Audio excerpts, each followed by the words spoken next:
Sabi nga nila hindi na raw uso ang mga computer shop. Hindi ka na raw kikita dito dahil ang mga bata ay sa cellphone na naglalaro ng mga games. Totoo nga naman, halos tinalo na nga talaga ng cellphone ang mga computer. Pero iba pa rin kasi talaga yung maglalaro ka ng computer kasama ang mga kaibigan mo. May kulitan, may trastukan, may kotongan, may away, may suntukan. Tsaka hindi lahat ng bata kaya makabili ng mga cellphone. Kaya yung iba nagtsatsaga na lang sa piso-piso hulog, 5-5 piso hulog, makapaglaro lang ng paborito nilang Roblox.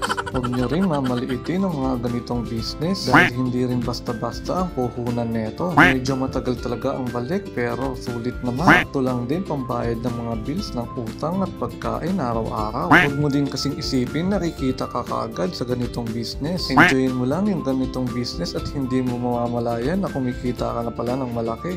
Huwag mo rin isipin yung mga kinikita mo araw-araw, buwan-buwan. Isipin mo rin yung mga customer mo kung paano mo sila mapapabalik-balik araw-araw. Huwag mo silang susungitan at kaibiganin mo sila para araw-araw talaga silang babalik at maglalaro. Kasi isang beses mo lang sungitan yung mga bata na yan, damay-damay na yan at maghahanap na yan ng ibang computer shop na pagtatambayan at paglalaroan nila. Isang taon na nga pala itong computer shop natin at ang mga customer natin ay sila-sila pa rin at meron pa silang nayayaya sa ibang mga lugar at nakikilala na rin sa ibang lugar ang computer shop natin dahil maganda ang pakikisama natin sa mga bata kaya hanggang ngayon ay tinatangkilik pa rin nila. Ito na nga pala ang kinita natin sa loob ng 15 araw. Yun na ang humusga kung matumal ba o malakas ang magtayo ng computer shop. Ang total nga pala nito ay 17,683 sa loob lamang ng 15 araw. Tapos magbabayad tayo ng upa 1,500. Ang kuryente natin ay 3,500.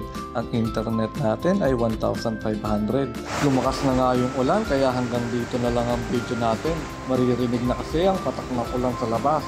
Hanggang sa muli. Bye!